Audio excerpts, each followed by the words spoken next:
Happy Friday, everybody. Hey, hope you're having a great week and you're headed into a great weekend. It's been hot around here lately, and that's not my favorite. I love Idaho in the summer, love the recreation, love the outdoors. But what are we, 16, 15 days of 100-degree heat is getting a little ridiculous and, kind of insensitive, really. Wanted to just stop in and chat with you guys about what you guys are doing that you can honestly say, thank God it's Friday. What is it that's floating your boat? What is it that's helping you get that feeling? Are you really enjoying what you do? And are you really enjoying your free time and your time off? I mean, the reality is a lot of people forget that we work to live, not live to work, right? But so often we forget that. We just jump in and we do more and more and more and more. And we forget that we have a life that people live. We have this, and sometimes as an employer, I got to be honest, I forget that sometimes as well, that, the people that work with me on my projects and work here in the office, they are here for a financial transaction. They're not here because this is their life and this is their love. But it doesn't mean that we can't make that coexist. We can bring that together and go, hey, we love what we do and we look forward to coming to work on Monday, and we look forward to Friday as well, because our lives have been enhanced by the overall experience of our job, of our work experience. And a lot of that has to do with your mentality and your mindset. Some of that has to do with your coworkers. Some of that has to do with your employer. Some of that has to do with the line of work that you're in. But how many of you have really taken the time to find out and be passionate about what you do?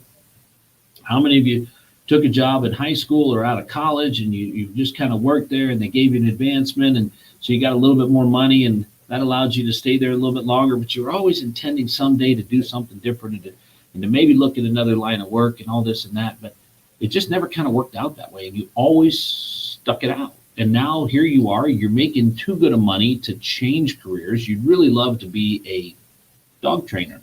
You'd really love to work with children. You'd really love to assist the elderly. There's so many things that people want to do that they don't always get the option to do because life boxes you in.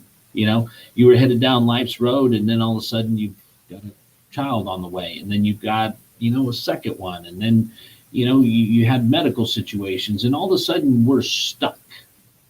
How do you get unstuck? How do you get from there to being back to the place where you're going, thank God it's Friday because of what I accomplished. Thank goodness I was able to have the opportunity to be this involved in people's lives. Thank God I was able to be creative in what I do for work. And those are the kind of things that excite me. Those are the kinds of things that I focus on a daily, weekly basis to make sure that I am doing the things that are feeding my spirit.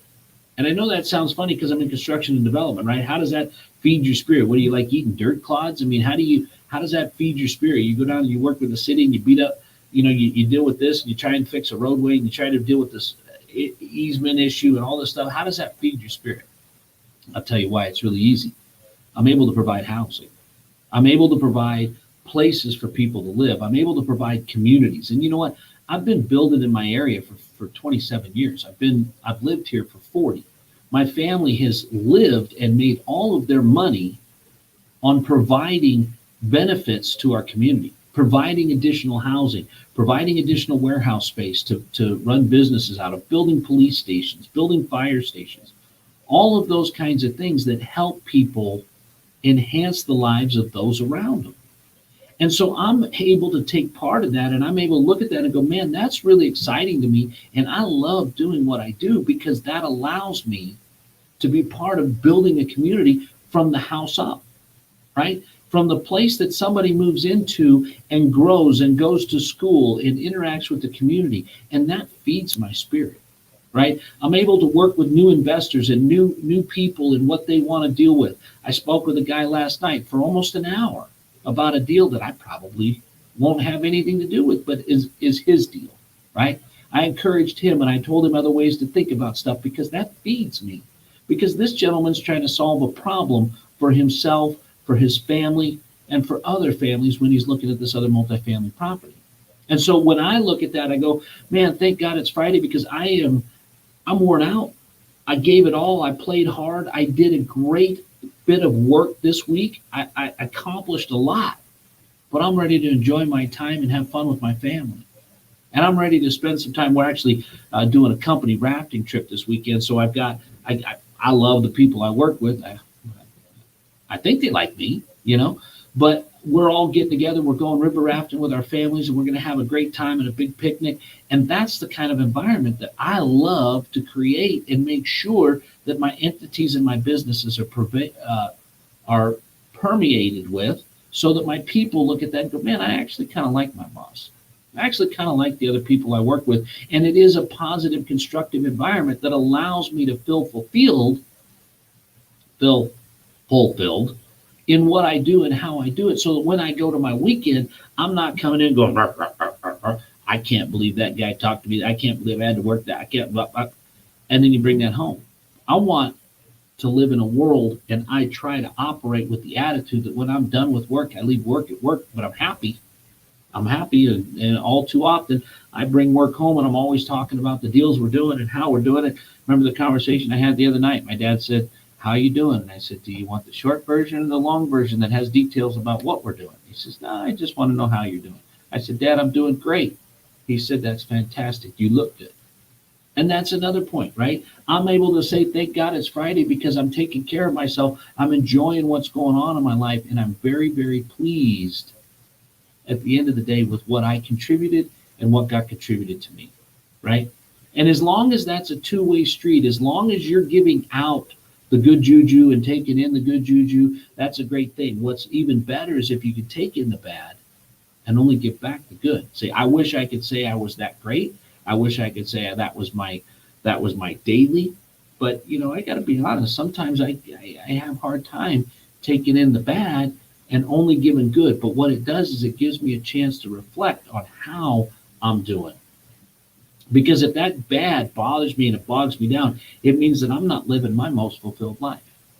It means that right under the surface, in there somewhere, is something that's bothering me, and it's coming out because I got something bad that's festering that and causing that thing to surface. But if my life is good, and you guys know this, if life is good and everybody's happy and the kids are doing great and everything's wonderful at home, it's easy. It's easy to glide right over that crap, glide right over the traffic, glide right over the 105-degree heat. But if things are bugging you and things are underneath and you're not fulfilled at work and you're not doing what your heart wants you to do, and the things that you're really looking for are there for, it gets tough. It gets really difficult to make that the best part of your day and how you're doing what you're doing.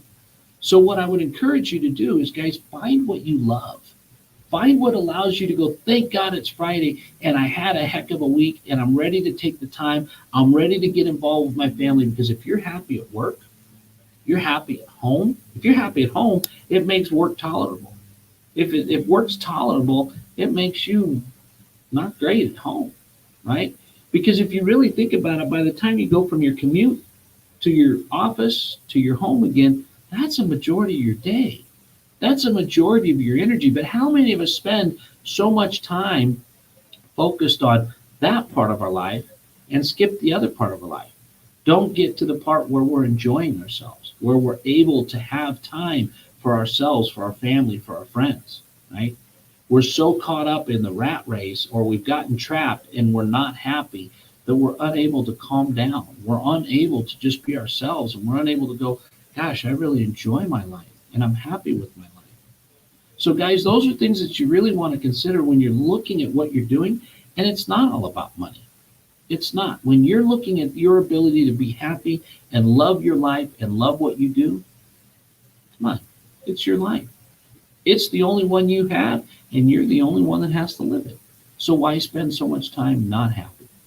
Guys, drill into what you want. Find out what you need, what feeds your soul. Make sure you're doing those things.